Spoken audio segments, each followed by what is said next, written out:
All right. Hello, everyone. Get a little closer. I'm hoping you can all hear me okay. Yes? Okay. My microphone here. It looks like we are connected to Facebook and YouTube. Excellent. I have a little chat box here where I think I can see everyone chatting with me. Learning to do this on multiple platforms is lots of fun. Okay, great. People are watching it everywhere. Fantastic. Very exciting. I'll give people a few more minutes to join up. I hope everyone has had a nice week. I'm a little less formal tonight because I am getting dressed formally tomorrow to greet some guests in the afternoon. Some of you who will be visiting me tomorrow in Lower Manhattan. So I look forward to seeing all of you who will be here tomorrow. We'll have a wonderful time. Thank you. Someone likes my bonnet. Thank you so much. Someone likes Bill's background on Zoom. It's great. And someone says, I am not a cat. So we're having a good time tonight. I want to start out tonight, unfortunately, by sharing some very sad news with all of you. Some very sad news from Mr. Q and me. And that is, yes, that we lost Dog Q earlier in the week on Monday last. We said goodbye to Dog Q, who became very sick over the weekend last weekend and could not be made better. So we bade farewell to him on Monday. It was a very solemn occasion. And everyone is used to seeing him not only around our home, but around the neighborhood. He was a well-known fixture around our neighborhood. And I do want to thank all of you who over the past year have put up with his whining and barking and bad behavior during our time together. Thank you so much for liking him as well. Hello, Las Vegas, Rhode Island, Easton, Pennsylvania. Thank you so much for your condolences. I do appreciate them. It has been a rather hard week for us getting our lives together without him here, as he was a very big presence. So I'm a little bit less formal tonight. But I guarantee those of you who are joining me tomorrow that I will be dressed properly for a New York City lady when we meet for our walk through the town tomorrow afternoon. So rest assured that I will be dressed properly for our time together. Now tonight, I wanted to tell you, something completely different tonight. But this afternoon, while I was in the shop, taking a break and having a glass of Madeira wine, Mr. Q was in his adjoining workshop with some gentlemen of the town, and I overheard them all complaining about the men of our time, and that they are much too weak and soft compared to the men of their time, which I thought quite amusing. And some of the things they expressed their displeasure about was, first of all, I should say they likely were sharing a bottle of Scotch whiskey as they were having this discussion. So the discussion did get rather, shall we say, loose and informal. Well, one of the things they complained about was they said that these gentlemen have not fired a weapon in the 15 years since the end of the war. And they have completely lost any talent with firearms they ever possessed. So they were quite, upset about that. And as you know, Mr. Q is a firearms expert. And so he may just be dismayed that business is down in the shop. I don't know, but that was one of their complaints. Another complaint they said is that these young men of today, their hands are too soft, that they do not have the hands of working men, that their hands are soft like a lady's hands, that they spend all of their time at the law and finance. They also said that if we were to be invaded again, we would have to rely on all of the old men to fight, as these men are so weak, the women of New York will have to defend themselves, with the men likely hiding behind the women. As we know, the women of New York are a very feisty breed. And one of the gentlemen present said that these young gentlemen cannot even hit each other with pistols in a duel at 20 paces. So there was quite a bit of complaining about the gentleman this afternoon. And so why does Mr. Q think this way? Is he just old and cranky? Or does he perhaps have a point about how people change generationally? And I think the secret might be in the way that Mr. Q was raised. So tonight we are going to talk about Mr. Q, all about Mr. Q, how he was raised and grew up, and his rite of passage into manhood, and all of the things he did that make him Mr. Q today. Now, I do have to remind you, I always forget, and I get reminded later, that if you're enjoying Mrs. Q Live, to please consider supporting my Mrs. Q Teaching American History project. And you can do that a few places. You can do it on PayPal, you can see on Venmo, or you can become a patron on Patreon. So please consider doing one of those things if you're enjoying my Mrs. Q on Friday nights. Thank you so much to those of you who already have. I truly appreciate it. So what is going on with the gentlemen that I grew up with, that they are so dismayed about the men today and think they're so weak? Well, let's take a look at the way Mr. Q was raised. Let's look at his childhood and his boyhood. Now, Mr. Q is the son of a very successful and independent fur trapper and trader, meaning that he and his brothers, he has two of them, were expected to follow in their father's footsteps, as all of us in my time generally follow in our father's professions or our mother's professions. There are exceptions to that, but that is a general the rule of the way things work. And at the time, we as children, growing up in the Hudson Valley, grew up with a set of children together. We spent our entire childhood together as friends from the time we were as young as 4 or 5 years old. And there, of course, would be a age range of children in that group.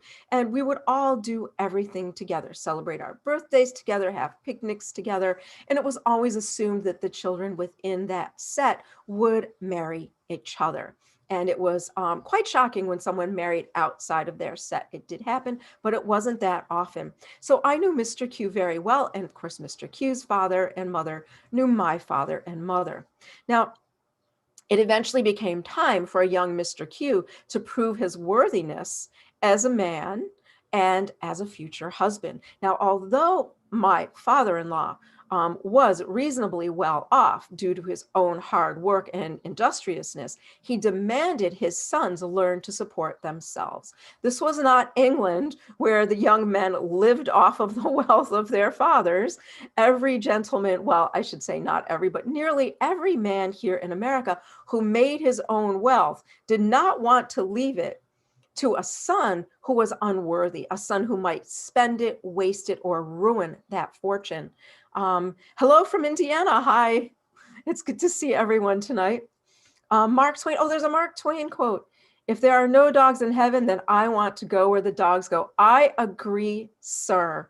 And I am hoping to see a dog Hugh and his predecessor again in a next life. So I'm hoping to be reunited with them.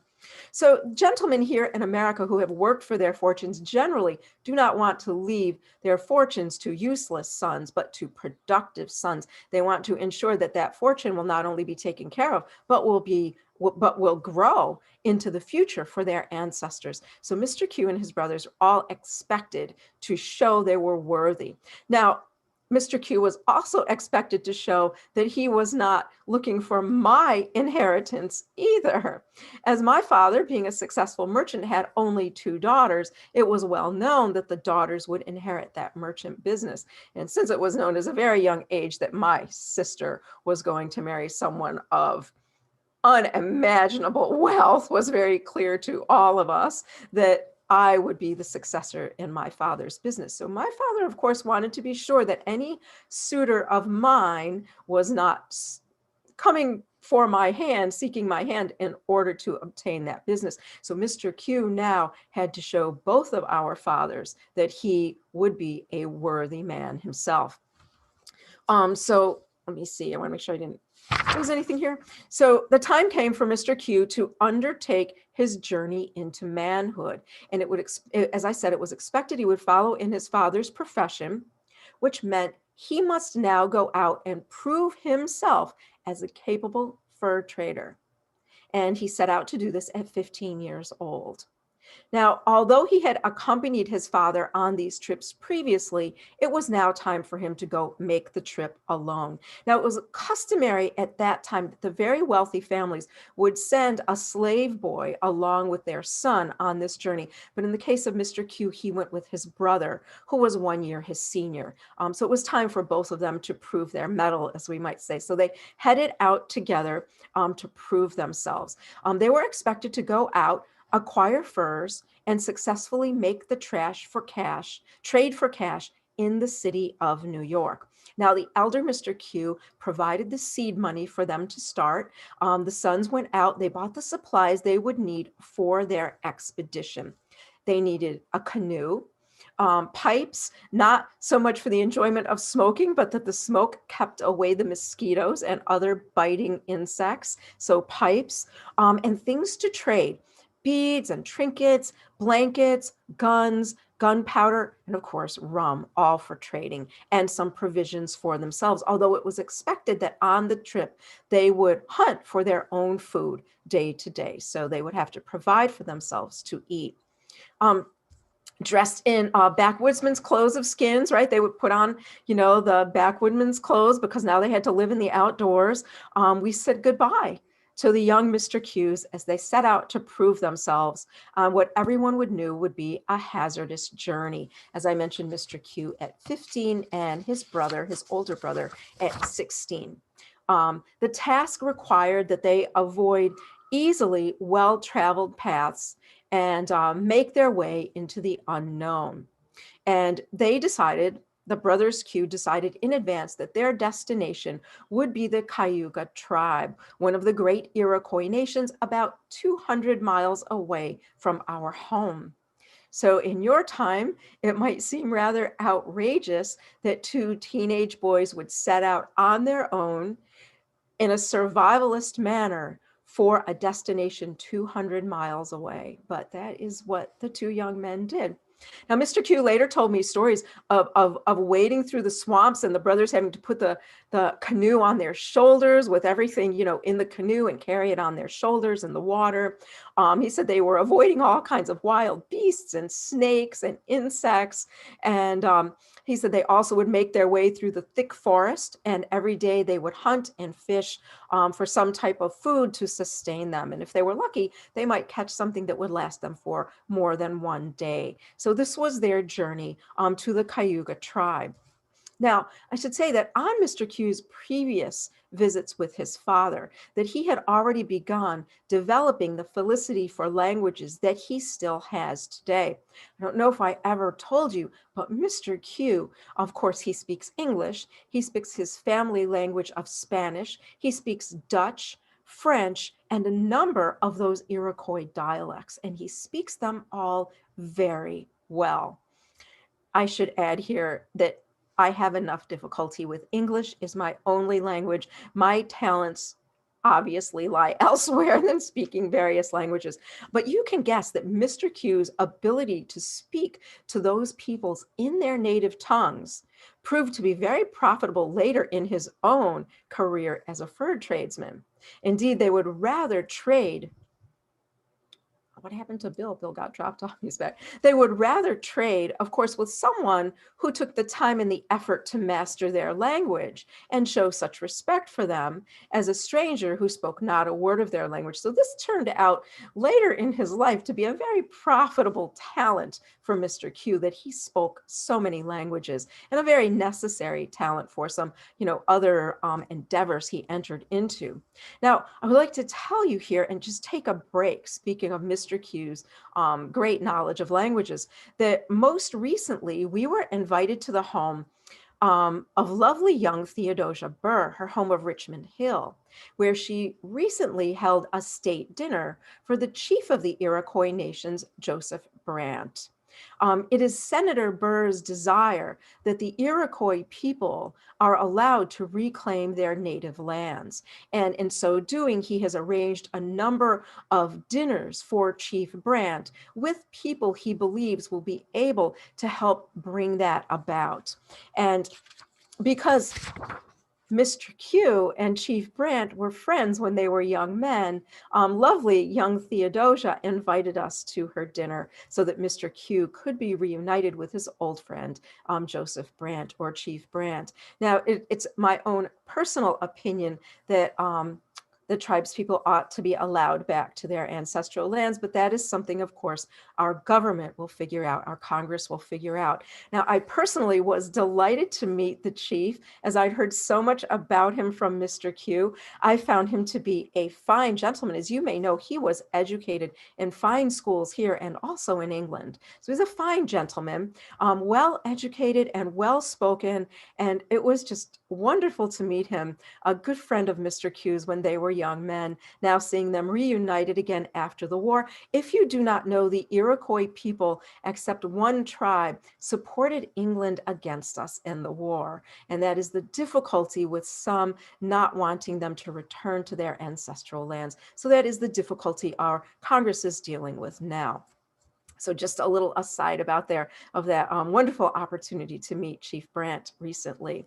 So now, when they arrived at the Cayuga tribe, the Q brothers, of course, were received with honor and dignity by the people who recognized that, like their young men have a rite of passage into manhood, that our young men also have a rite of passage into manhood and respect our young men who go out to make their first trades with them. So they bring them in and have them join them for a meal, and then they expect the young men to intelligently trade with them, all of the things they've brought with them, and trade fairly with them for the price of the beaver pelts and skins. So this requires that the young men have a knowledge of the proper price that they should be asking for these things, not overprice nor underprice their offer. So they're also vetted by the people, the Cayuga men, to see if our young men, are really ready to take on this role. And if they feel they are, they will successfully conduct the trade with them.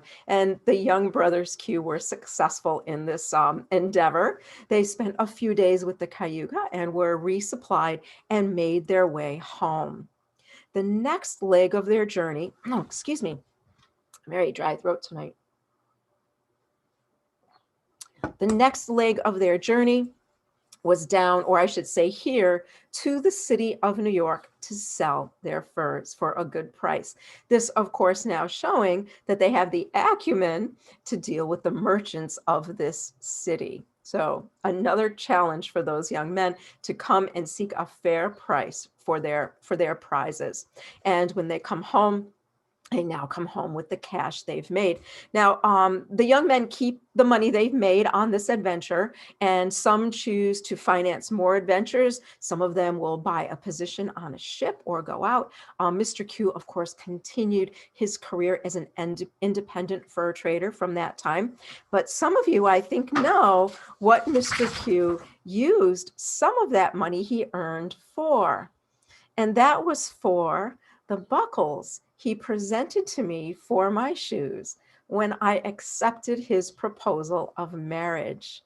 So a young man would also take a small portion of that money and set it aside for the time in which the woman they chose agreed to marry them and would present her with the finest set of buckles that they could afford at that time. So I think some of you know from some of our previous discussions that Mr. Q at that time bought a set of buckles he later presented to me when I accepted his proposal of marriage. And now our fathers could both breathe a sigh of relief.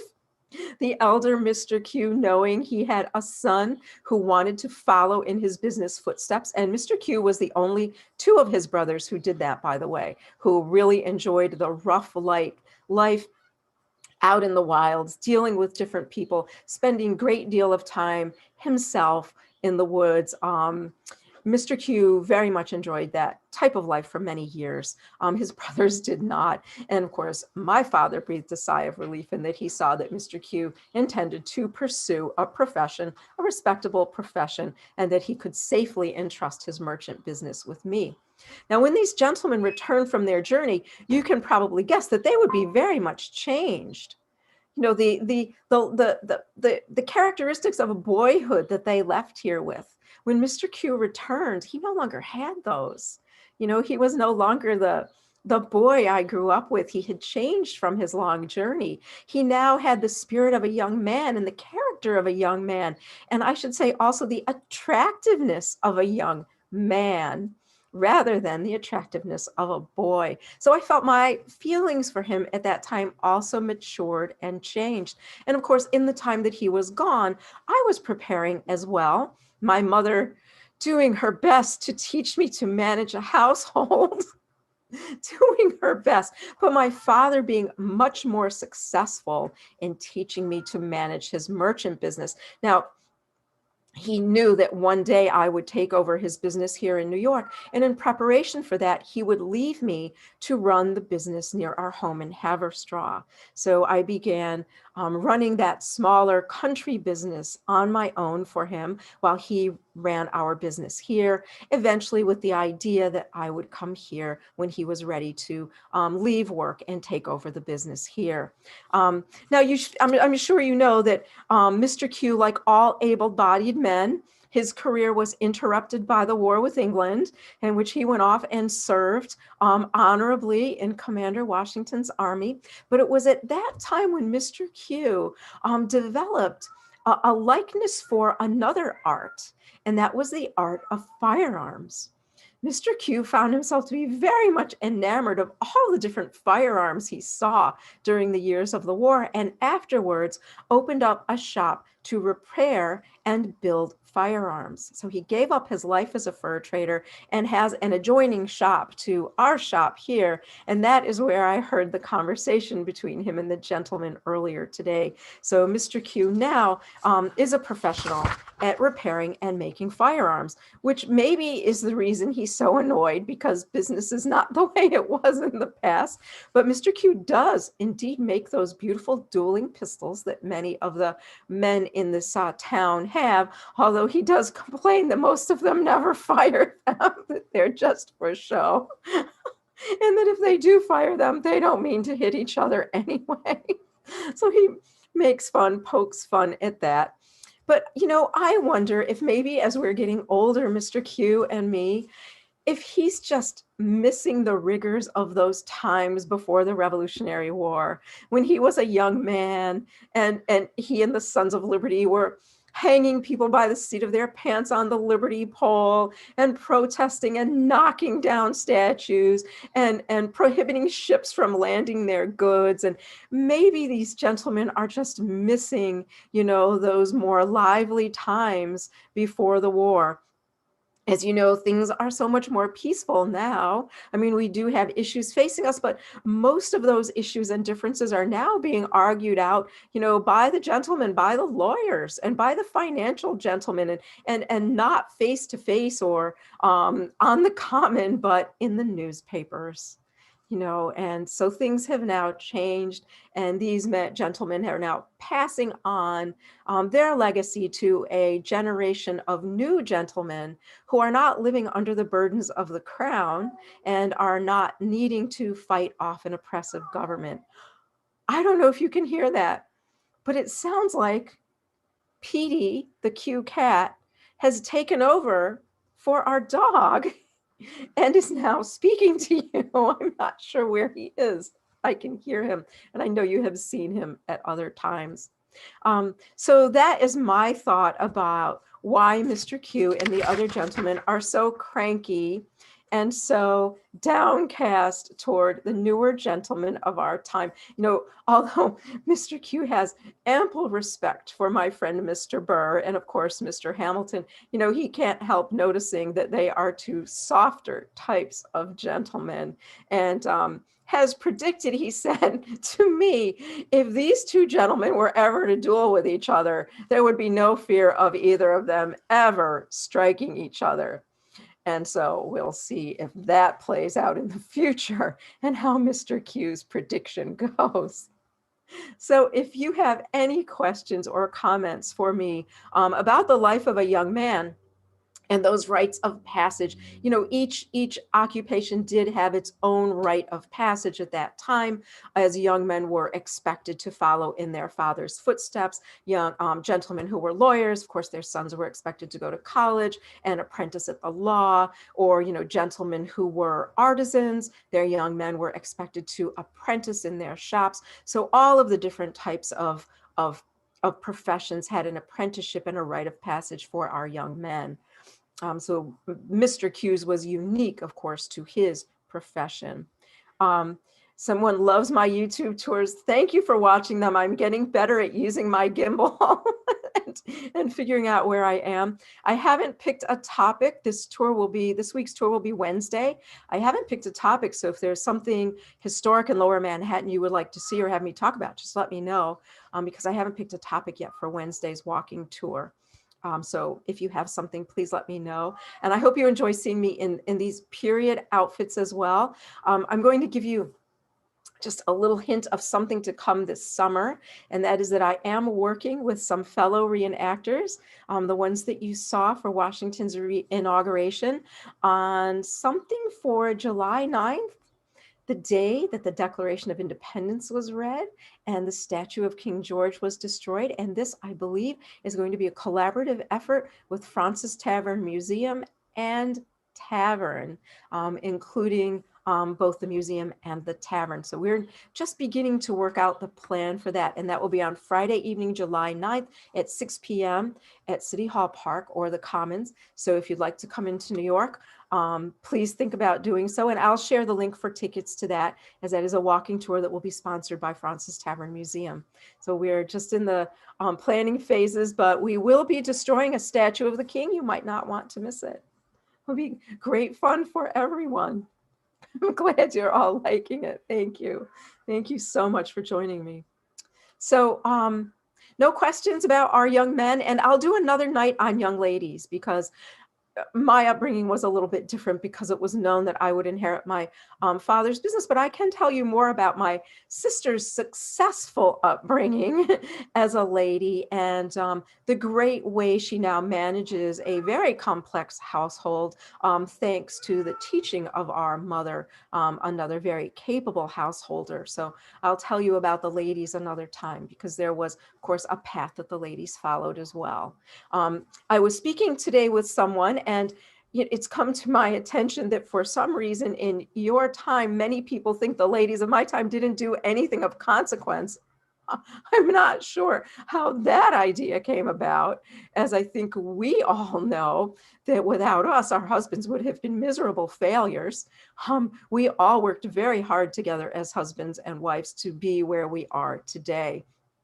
So I'm not sure how that idea came about in your time, unless the only ladies you are remembering, of course, might be the highly aristocratic ladies who had someone to care for them and dress them and do their hair. Oh, and tonight, I have to tell you, Mr. Q did have to help me with my stays tonight, as my back lacing on my stays came undone. And as I was putting on my front lacing, they were quite loose. And I said, well, I know I haven't eaten much because I am, mourning the loss of our dog, but I certainly couldn't have lost that much weight in just a week. I realized the back lacings in my stays were undone. And Mr. Q had to lace me up in the back. But I do use, as I mentioned, front lacing stays because I like to be self-sufficient. But my sister would not be ever caught in front lacing stays, not for a moment, as she has someone to lace her stays. And I think I mentioned before that I personally think the front lacing stays provide a much flatter, better front, especially when one is formally dressed. But for most occasions, the front lacing stays, I believe, are fine for a lady. So is that all for us tonight? I think so. I don't see any questions from anyone. Oh, what is happening tomorrow? Tomorrow I am doing a tour at noon, meeting in City Hall Park and ending at the Francis Tavern, Mrs. Q. And we will be talking about the Revolutionary War as it moved through the city of New York. And there are a few people who will be joining us tomorrow. If you're in the area and you'd like to come, tickets are at patriottoursnyc.com. and they're still on sale for tomorrow afternoon. And I think it's okay if I tell you that we are having a special guest tomorrow on the tour, and that is going to be Dr. Benjamin Franklin himself will be along on the tour tomorrow. So of course I will be dressed very well in order to welcome the esteemed gentleman, Dr. Franklin, and looking forward. This is my first personal meeting with him. So I am quite excited to make his in-person acquaintance tomorrow. Let's see, here in Easton, the declaration was read on July 8th. We hold Heritage Day on the Sunday after the 4th of July with a public reading. That is wonderful. You know, the last time, we were trying to figure this out today, but I believe the last time anyone celebrated the reading of the Declaration on July 9th was for the nation's bicentennial in 1776. Outrageous. So Francis Tavern and I agreed immediately that it must be done this year, that this is just disastrous that it's been so many years since we've done this. Would like to hear about the ladies as well. I will put together a piece one night on the ladies, perhaps next week. Since we did the men tonight, we'll do the ladies next week. That will be easy enough. Thank you for the suggestion. Morristown does the reading on July 4th. Excellent, Morristown. I am hoping the Battle of Monmouth reenactment will be held this year, speaking of New Jersey. Oh, be careful with Mr. Franklin. I understand he can be quite frisky with the ladies. Mr. Franklin, is this true about you? I see you there, Mr. Franklin, watching. Well, we'll see. Mr. Q will be along tomorrow. I want to say Mr. Q will be in attendance. Oh, they do the same at Mr. Irving's estate. Excellent, excellent. For those of you who follow me on Facebook and Patreon, speaking of Washington Irving, you might have seen that yesterday I was at St. John's Lodge, #1 Masonic Lodge here in New York City, at the Chancellor Robert R. Livingston Library, where I got to see the wonderful sword presented to the Grand Lodge by the Irving family. I'll post some pictures of it. The Irvings were members of Holland Lodge, Lodge #8, but I was there doing research for my next project, in which I will be writing about the role of the Freemasons in the rebuilding of New York after the American Revolution and the city's rise to commercial prominence in the mid-19th century. The museum has only now reopened. Oh, Mr. Franklin says he honors all of his lady acquaintances and listen to what they have to share. I have heard this about you, Mr. Franklin, that you are one of the men of our time who does see merit in intellectual ladies. So I am very much looking forward to meeting you tomorrow. As you know, some of the men have not reached that level of enlightenment yet. I think in your time, some men have not reached that level of enlightenment, but we won't get into that. Let's see, is there another message here? No, okay. If the Battle of Monmouth is held this year, I will be there, and I will be there as Mrs. Q. I will let everyone know it's happening, and either I will live stream it or I will get Ariel Vieira of Urbanist to come and live stream it. Ariel right now is in Mexico City. Please look at his wonderful videos of Mexico City. That's Urbanist on Facebook or Urbanist Exploring Cities on YouTube. He is in Mexico City right now doing wonderful stuff. And I am also going to be asking him if he would like to live stream the July 9th event. So yes, I think it would be wonderful to get him along to a battle reenactment. But if they do it, I will be there. I just ask the women of Paris about Mr. Franklin. Maybe I'll ask Mr. Franklin about the ladies of Paris. I hear that Mr. Adams had quite a bit of difficulty with the ladies of Paris. Oh, poor Mr. Adams. My heart breaks for him and his Puritanism. Oh, well. It is scheduled. Okay, well, I will reach out then to the people who are running the battle, the reenactment at Monmouth, and make arrangements for Mrs. Q to be there. And I hope that some of you will come out and join us, and we'll walk around and we'll speak to everyone and learn all about the Battle of Monmouth, a key battle in the American Revolution. So thank you all for joining me tonight. And I'll see some of you tomorrow. Maybe I'll see a few more of you tomorrow now that I've promoted this. And I'll be back Wednesday as my 21st century self for a little walking tour. And next Friday, I'll see you again. And we'll talk about the ladies. We'll remember the ladies, as Mrs. Adams said. So thank you all so much for joining me. It's always wonderful. Look forward to it. And I'll see you all soon. Thank you.